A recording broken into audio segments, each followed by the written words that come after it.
Picture this. Two neighbours who've been side by side for decades suddenly find themselves on opposite sides of a battlefield. But here's what most people don't know about Kenya and Tanzania. One of these nations has been quietly building a military machine that could shock the entire region. East Africa's two giants have more in common than most realise. But when it comes to raw military power, the differences are staggering. Today, we're breaking down every single factor that would determine the winner if these regional powers ever clashed, from troop numbers and advanced weaponry to the geography that could make or break entire armies.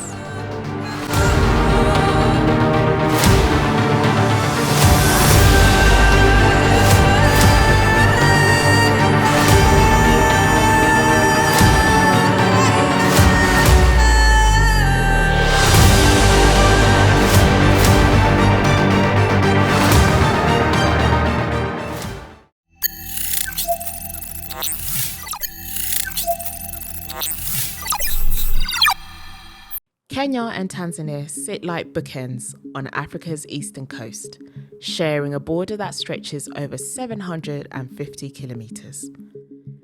Both nations gained independence in the 1960s, both speak Swahili, and both have grown into regional economic powerhouses. But that's where the similarities end when we talk about military might. Tanzania has a population of 59.7 million, according to recent 2020 statistics, making it significantly larger than Kenya's population of approximately 54.4 million people. However, population size doesn't automatically translate to military superiority in modern warfare. Let's start with the numbers that matter. Kenya's military, known as Kenya Defence Forces, fields approximately 24,000 active personnel, according to the World Bank data. Tanzania's People Defence Force comes in at around 28,000 active troops. But here's where it gets interesting. Tanzania always maintains significant reserve and paramilitary forces.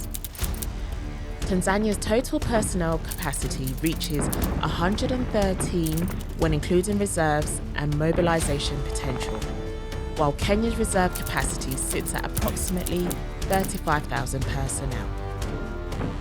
Now, before you think Tanzania has the edge, remember that raw numbers don't tell the whole story. It's what these forces can actually do that counts. Kenya allocated approximately 2.2 billion towards national security operations in the 2023 and 2024 budget. This was distributed within Kenya Defence Forces, National Police Service, and National Intelligence Service. Tanzania allocates 1.4 billion to its military, which represents nearly 37% less spending power than Kenya. In modern warfare, money talks louder than troop counts. The backbone of any military conflict happens on the ground, and this is where things get very interesting. Kenya's land forces operate with a clear technological advantage. They've modernised their armoured units with approximately 78 main battle tanks, including Vickers Mk3 variants and T-72 models. Their armoured vehicle fleet includes over 120 APCs and infantry fighting vehicles that can move troops safely across hostile terrain.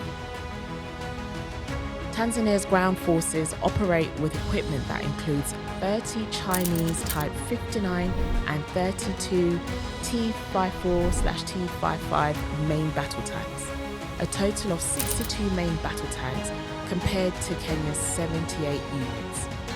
While Tanzania has more personnel on paper, their equipment reads like a museum catalogue.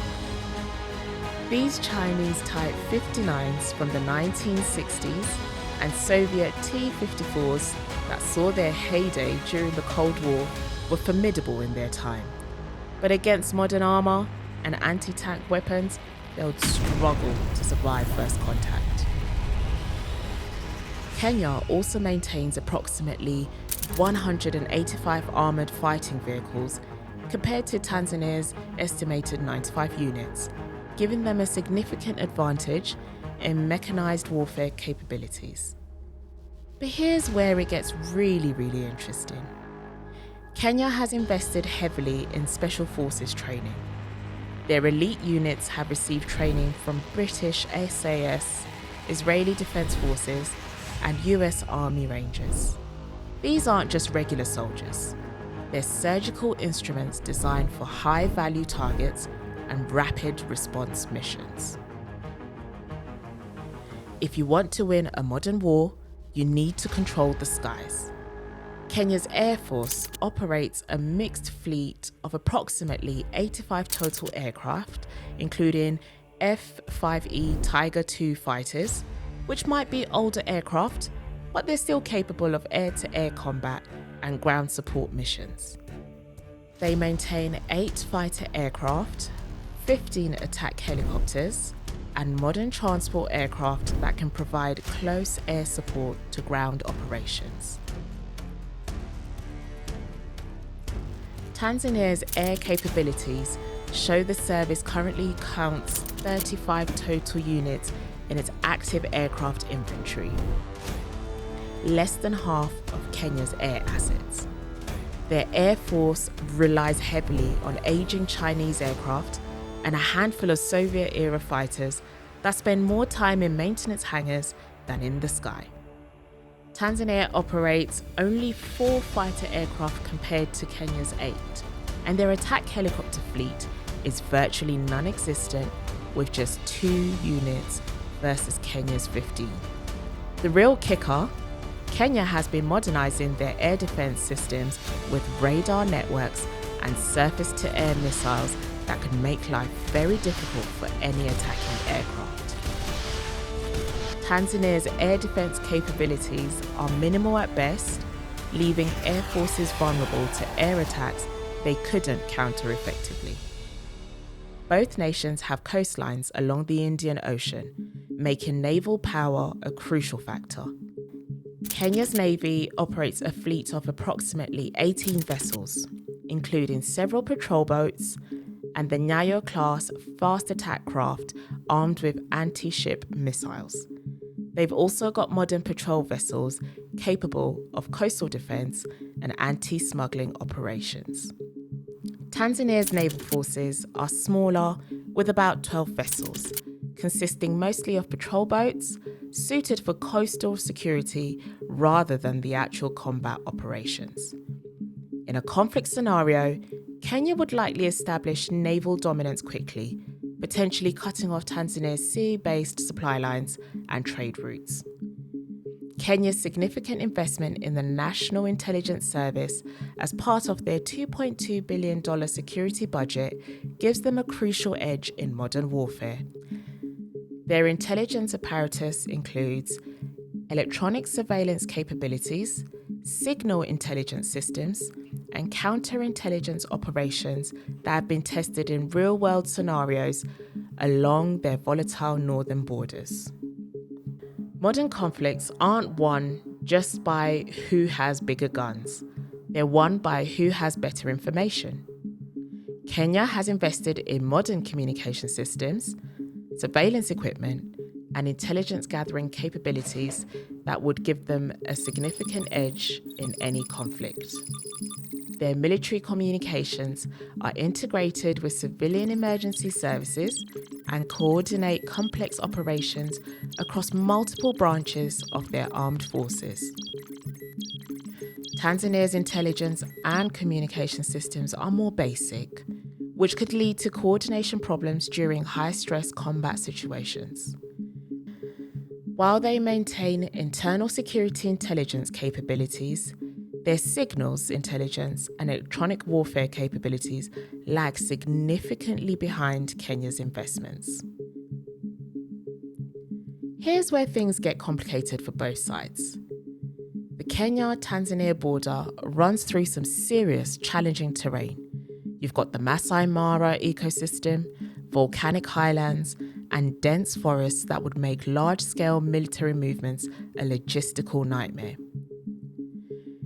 Kenya's military has one massive advantage here. They've been dealing with security challenges along their northern borders with Somalia and South Sudan for years. Their air forces are experienced in operating in difficult terrain and have established supply chains that can function in remote areas. Tanzania's military, while larger on paper, hasn't faced the same operational challenges.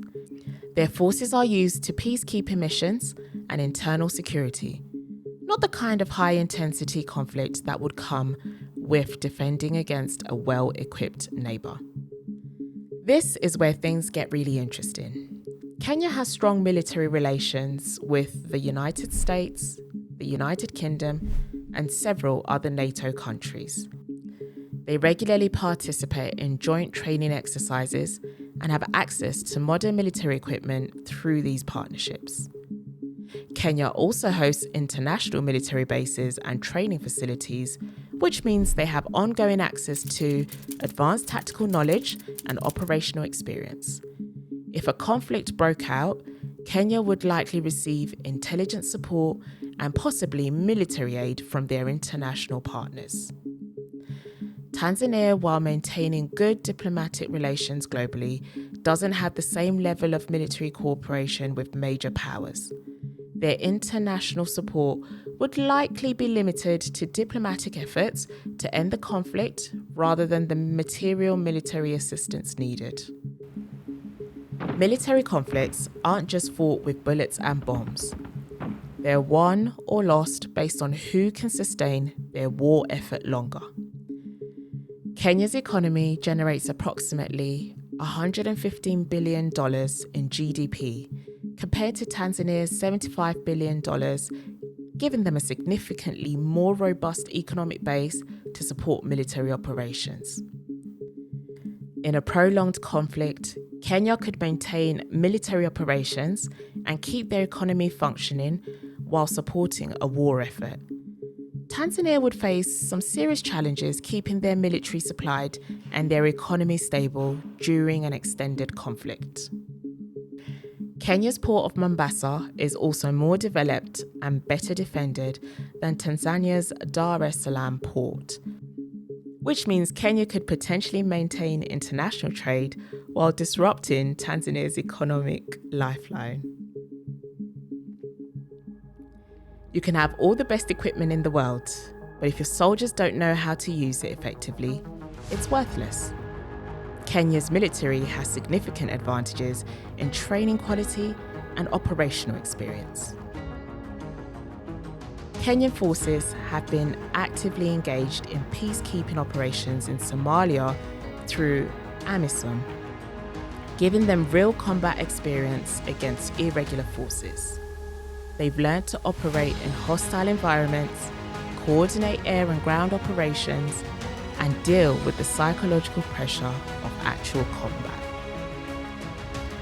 Tanzania's military experience is most limited to peacekeeping missions in other African countries and internal security operations. While this provides some operational experience, it's not the same as the intense combat situations Kenyan forces have faced in Somalia. Here's the thing that changes everything. Neither country would actually want this conflict. Both Kenya and Tanzania are members of the East African community, have significant economic ties, and share cultural connections that make war extremely unlikely. But if we're talking pure military capability, the numbers paint a very clear picture. Kenya's superior funding, $2.2 billion versus $1.4 billion. Modern equipment, 78 tanks versus 62, 85 aircraft versus 35. International partnerships and operational experience would give them decisive advantages in almost every category of military power. Tanzania's larger population, 59.7 million versus 54.4 million, and territory might provide some defensive advantages, but modern warfare favours quality over quantity. Kenya's technological edge, better training, superior air power, and advanced logistics would likely overcome any numerical disadvantages they might face. In a hypothetical conflict between Kenya and Tanzania, Kenya would hold significant advantages across almost every measure of military power. Their better equipped forces, modern communications, doubled defence spending advantage, and international support network would likely lead to a decisive victory. However, the real winner in any conflict would be whoever avoided it entirely. Both nations have too much to lose and too little to gain from military confrontation. Their future lies in cooperation and not conflict. The next video, breaking down military capabilities, might surprise you even more. Click here to see which unexpected African nation could challenge both Kenya and Tanzania combined.